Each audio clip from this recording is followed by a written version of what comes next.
The long oak table could seat 8, but Henry Thorne set it for 1. He moved through the Montana ranch house with the grim precision of a man who had performed this hollow ritual 1,000 times. 1 plate, 1 fork, 1 knife, 1 glass for water. The china clinked against the wood, the only sound in the vast, suffocating silence. December dusk pressed against the frosted windows, the light failing early as the winter solstice approached. Shadows gathered in the corners where the lamplight couldn't reach. The house was immaculate, floors swept, dishes washed, everything in its ordered place. It was too ordered, too quiet. Henry carved the roasted chicken with slow, deliberate strokes. The blade scraped against bone. He had cooked enough for 3 days, the way he always did. Leftovers meant less cooking, less time spent pretending the act of eating mattered. His hand reached for a second chair, muscle memory from another life, then stopped. His jaw tightened beneath his graying beard. He pulled the hand back and wiped it on his apron. "Just me now," he muttered to the empty room.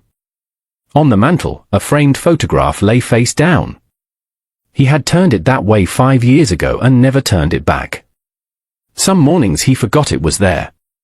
Other mornings it was all he could see, a black hole in the center of the room. The first snow of the heavy storm began to fall. Fat flakes drifted down, catching the lamplight as they passed. The wind rattled the shutters. Christmas was coming, though Henry had done his best to forget the date. He sat at the head of the table, the chair that had been his for 20 years. The chicken steamed on its platter.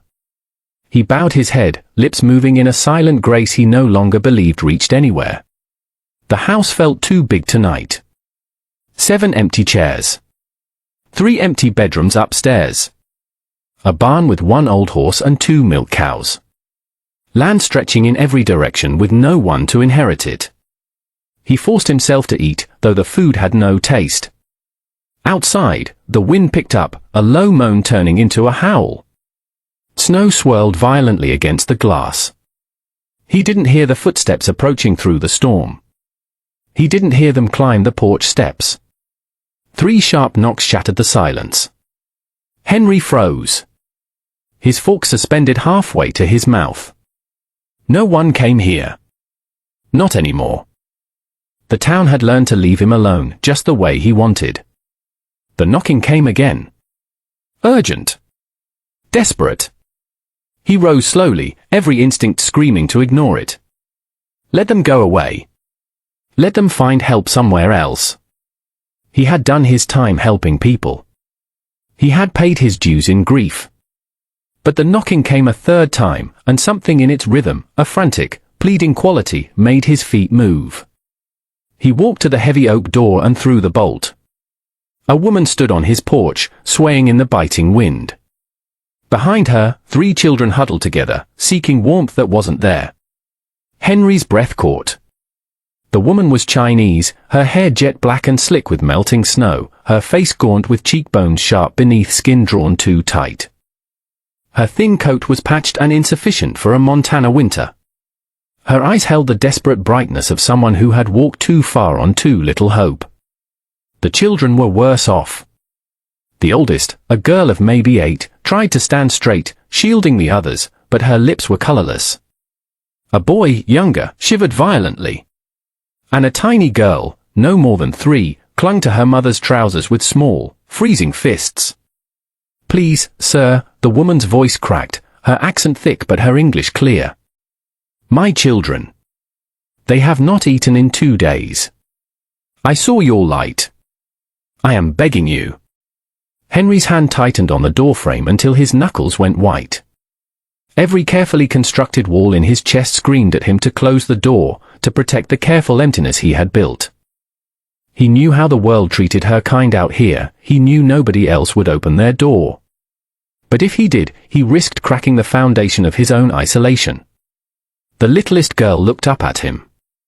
Her eyes were dark, almond-shaped, and filled with a terror that no child should know. "Please," the woman whispered. "Anything you can spare. We will not trouble you. Just. Please." Henry stepped aside. The words came out rough, unused to kindness. "Come in. Get those young ones warm." The woman stared at him, disbelieving. Her lips trembled. "I mean it," he barked, softer this time.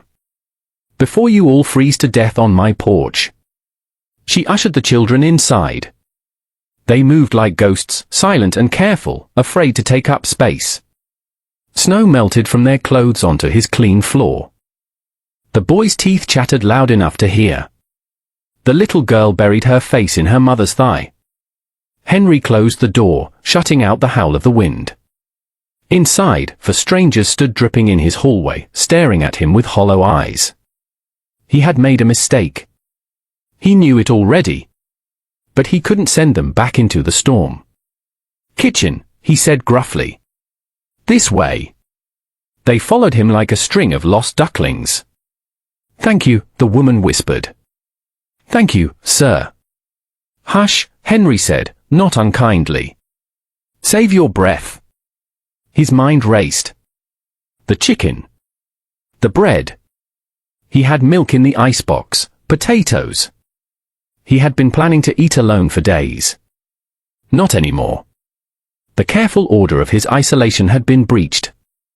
Standing in his kitchen, watching 3 starving children huddle together, Henry felt something crack inside his chest, something that had been frozen solid for 5 winters. Henry pulled 3 chairs from the storage room, dust rising in small clouds. He hadn't touched these chairs since the day he decided a table for one was all he would ever need. He wiped them down with deliberate care and set them at the table. The wood creaked as he positioned them. The woman helped the littlest girl into a chair, lifting her with a gentleness that spoke of practice. The boy climbed into his seat and stared at the table like it might vanish. The older girl sat with her back straight, hands folded in her lap, trying to be proper even while shaking with hunger. Henry added more chicken to the platter, sliced thick pieces of bread, and poured milk into cups that had sat empty in the cupboard for 5 years. His hands moved automatically while his mind struggled to catch up. Who were they? Where had they come from? Questions he wouldn't ask. Not yet. He placed the food before them. He looked at their upturned faces, waiting for permission, afraid to presume. The sight struck him like a fist to the gut. "Sit," he said. 1 word. A command and an invitation. They fell on the food like starving wolves. The woman, whose name he learned was Mai Lin, tried to slow them. "Mind your manners," she whispered, but her own hand shook as she broke bread for the littlest girl, Sue. They ate with the single-minded focus of people who had forgotten what full felt like. Henry sat at the head of the table, put food on his own plate, but couldn't eat. He watched them instead, something twisting in his chest. The boy, Jun, noticed the photograph on the mantel, face down but still visible. "Who is that picture of, Mr.?" Henry's jaw locked. Nobody anymore. Mai Lin's eyes flicked to him, sharp, intelligent, understanding. She touched her son's hand gently. "Hush, June eat." So, the boy was June. The oldest girl was Liane. Names made things real. Names meant connection. Little Sue's eyes drooped. She fought it, mouth still working on a piece of bread, but sleep won. Her head lowered to her arms, and within seconds, she was breathing the deep, even breaths of a child finally safe enough to rest. Mai Lin watched her daughter sleep. Tears gathered in her eyes but didn't fall. She looked at Henry across the table. "We will leave at first light," she said quietly. "I swear it. We won't impose on your kindness past tonight." Henry looked at the sleeping child, at the boy still eating like the food might disappear, at the older girl who had finally relaxed enough to slump in her chair. Something shifted behind his eyes, a decision he didn't want to examine too closely. "Storm's getting worse," he said, his voice gravelly. "You'll stay the night." He knew, God help him, that he wouldn't sleep tonight. Because somewhere between opening the door and watching them eat, he had let them in. Not just into his house, but into the carefully guarded emptiness he had been protecting. The clock on the mantel ticked toward midnight, ushering in Christmas Day. And at Henry Thorne's table, for the first time in half a decade, more than one chair was filled. Henry woke to a sound he thought he would never hear again. Children's laughter. He lay in bed, disoriented. For one brief, cruel moment, he thought it was William. He thought 5 years had been a nightmare and he would wake to find his family still alive. Then reality crashed back. He sat up, heart pounding. The laughter came from downstairs, high and clear. Henry dressed quickly, confused and territorial. This was his house. He had given them shelter for the night, but that didn't mean they could take over. He stopped at the bottom of the stairs. Mylin stood at his stove, making coffee. She had found the pot, the grounds, done it all without asking. Leanne was setting the table. Jun sat on the floor near the fireplace, playing with something. Henry's wooden horse. The one William had carried everywhere. The one Henry had finally put on the mantel because seeing it was too painful, but throwing it away was impossible. Was this yours? Jun looked up at him, holding the carved toy with careful hands. Henry's throat went dry. It was my son's, or the words came out rougher than he intended. Jun's face fell. He started to put the toy back. I am sorry. William, Henry heard himself say. His name was William. He was 6 when he couldn't finish. Didn't need to. Mylin turned from the stove, understanding written in every line of her face. I am sorry, she said simply. We didn't mean to intrude on your things. Jun, put that back. No, Henry surprised himself. It's fine. It's just a toy. Should be played with. Jun's face lit up. He made the horse gallop across the floor. It was a normal sound, alive, everything this house hadn't been for years. Henry moved to the window. Outside, white erased the world. The storm had intensified overnight into a full blizzard. The wind howled like wolves. Can't travel in this, he said curtly. You'll stay till it clears. Mylin's shoulders tensed. Sir, we don't want to. Ain't sending nobody into that, Henry cut her off. Storm like this can kill. You'll stay. That's final. He made his tone hard, unarguable. Inside, something else entirely was happening. Relief. Dread. A dangerous warmth spreading through his chest. Leanne appeared at his elbow with a cup of coffee. Mama made it, she said quietly. I hope that is all right. Henry took the cup. It's all right. Leanne smiled, small, tentative, and went back to help her mother. Henry watched her move. Competent, careful, too old for 8 years. Your husband, he said gruffly. What happened? Leanne glanced at her mother, who nodded. Permission. Railroad accident, Mylin answered, not turning from the stove. 2 months ago. He was a good man. Worked hard. After he passed, the landlord took our cabin. Said he didn't want our kind there if there wasn't a man to work. She shrugged, a gesture of resignation that broke Henry's heart. We have been heading west, looking for work in the laundry houses. No family here. Just us. But we are enough, Leanne said, her chin lifting. Pride even in poverty. Henry turned back to the window. Snow piled against the glass. Might be days before this clears, he said. We will work, Mylin said softly. I can cook, clean, mend. The children can help with animals. We will earn our keep. Just stay warm, Henry mumbled, retreating to his study. That evening, Mylin found his mending pile, shirts he had been meaning to repair for months, and sat sewing by the fire. Her hands were quick and skilled. You don't have to do that, Henry said. I know Mylin didn't look up. But I cannot sit idle. It is not in my nature. Henry watched her work. He noticed things he hadn't the night before. The way she tucked a loose strand of hair behind her ear. The small smile when Sue said something funny. the way her shoulders relaxed when all three children were in her sight. She was beautiful, he realized, underneath the exhaustion. There was steel in her spine. You lost them all at once, Mylin said quietly, breaking the silence. Didn't you? Henry's hands curled into fists on the arms of his chair. How'd you know? The way you look at my children. Like they are ghosts. She finally turned to face him. And you are afraid it will happen again. Henry couldn't speak. Couldn't confirm or deny.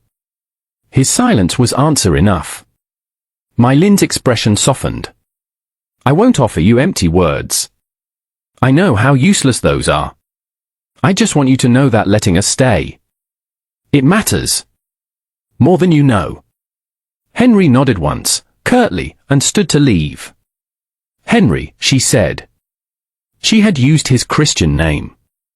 Thank you. He walked away before the burning in his eyes became tears. That night, after the children were asleep in beds Henry had made up with clean sheets, he sat alone in the dark. He took the photograph of Elizabeth, William, and little Rose from the mantel. Hands shaking, he turned it over. Three faces smiled at him. Forever young, forever gone. I'm sorry, he whispered to them. I don't mean to forget you. But downstairs, three living children slept. A woman who understood loss sat by the dying fire. And the house, God help him, felt alive again. Christmas morning broke clear and brutally cold. Henry woke to silence. No laughter. No footsteps.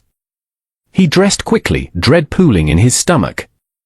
He knew before he reached the kitchen what he would find. Mylin was packing their few possessions into a worn carpet bag. The children sat at the table, dressed in their threadbare coats. Sue clutched a rag doll. Jun stared at his hands. Leanne's face was carefully blank, but her eyes were red. Storms cleared, Mylin said without looking at him. We should move on while the weather holds. Henry's chest tightened. This was what he wanted, wasn't it? What he had been preparing for. They would leave. His house would be quiet again. Safe. Empty. You don't have to go, he heard himself say. Mylin's hand stilled on the buckle of the bag. Yes, we do. We cannot impose forever. The roads ain't clear yet. Snow's deep. You won't make it far. We will manage. We always do. Her voice was steady, but her hand shook. You have been more than kind, Mr. Thorne. But we belong on the road. Henry wanted to argue. He wanted to say they didn't impose. That the house felt right with them in it. That he had slept better the past 2 nights than he had in 5 years. But the word stuck in his throat. Because letting them stay meant risk. It meant attachment. It meant caring about people who could be taken away. I'll give you money, he said gruffly.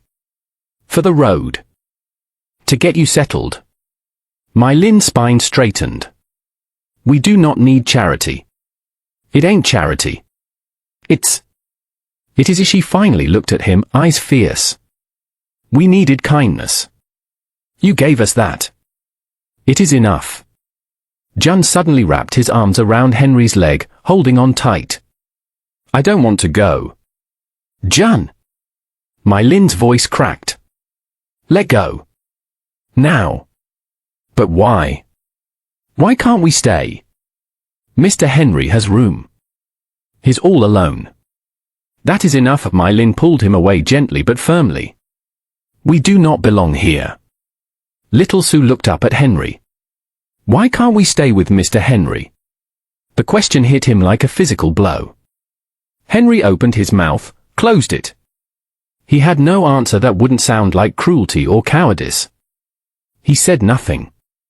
Mylin lifted Sue into her arms and took Jun's hand. Leanne followed with the carpet bag. They stood in a small cluster near the door. Thank you, Mylin said quietly. For everything. The children and I, we won't forget you. Henry's hands gripped the door frame. Every muscle in his body screamed at him to speak, to ask them to stay, to choose life over death. But he said nothing. They walked out into the cold. The door closed behind them. Through the window, Henry watched for small figures trudge toward the road, growing smaller with each step against the blinding white snow. The house fell silent. For chairs sat pushed in at the table. Children's fingerprints marked the window glass where Jun had pressed his face to watch the snow. Henry stood frozen. His heart hammered against his ribs.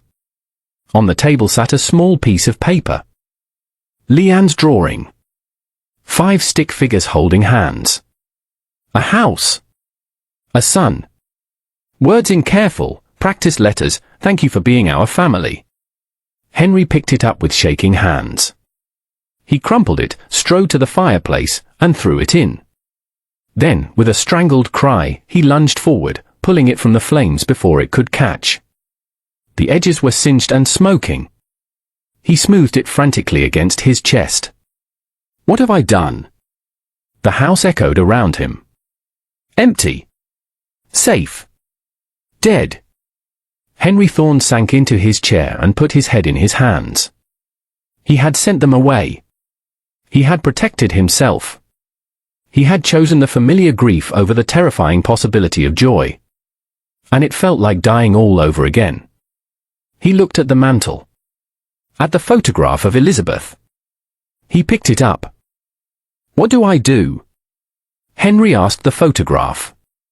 No answer came. But in the silence, he remembered Elizabeth's last words to him. "Don't die with us, Henry. Promise me." He had promised. And he had broken that promise every single day since.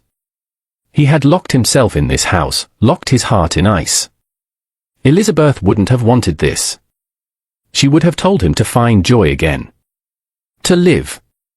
Henry set the photograph down. He looked at Leanne's drawing again.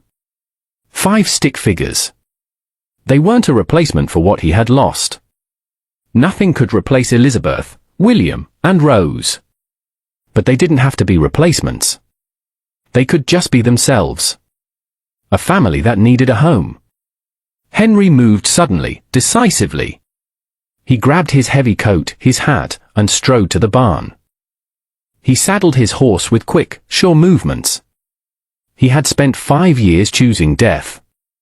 Not anymore. Henry Thorne rode out into the frozen Christmas morning, searching. 3 miles from his house, he saw smoke rising from an abandoned line shack near the creek. His pulse jumped. He approached quietly.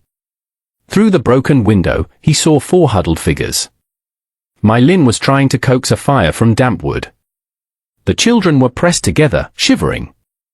Henry dismounted. He walked to the door and knocked. Gentle. Respectful. Mylin looked up, startled. Fear washed over her face, followed by confusion. Henry cleared his throat. "I got something to say. And I'd appreciate it if you'd let me finish before you run me off." Mylin stood slowly. The children watched with wide eyes. "I got a house too big for one man," Henry said, his voice shaking in the cold air. "Land that needs working. Animals that need tending. And I got a table with 4 empty chairs." He had to pause to breathe. "I'm asking if you'd consider filling them." Mylin stared at him. The wind whistled through the gaps in the shack's walls. "We are not charity," she said carefully.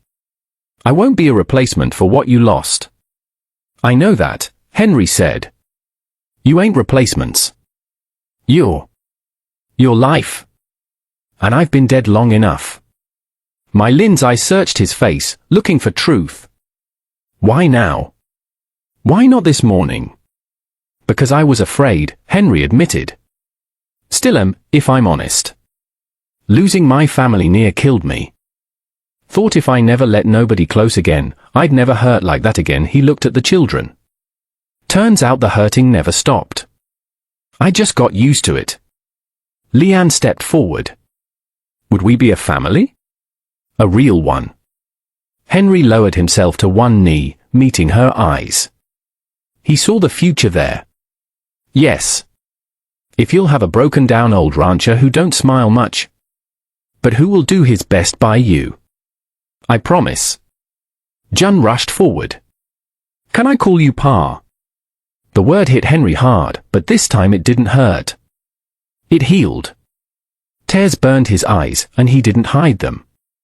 I'd be honored, son.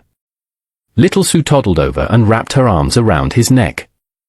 We go home now. Henry laughed, a rusty, broken sound that felt like prayer.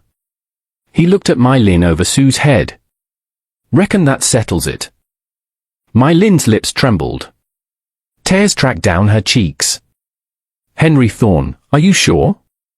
Truly sure. I'm sure, Henry said, standing with Sue in his arms. I'm scared, but I'm sure. They rode back through the snow. 5 people on 2 horses. Mai Lin sat behind Henry, arms around his waist. Thank you, she whispered against his back. For coming after us. Thank you, Henry replied, for knocking on my door. The ranch house came into view. Windows dark, but waiting. Henry's heart felt warm. They were going home. Later that afternoon, the house was transformed. The smell of roasting turkey, a second chance at a Christmas meal, filled the air. Henry stood by the mantel.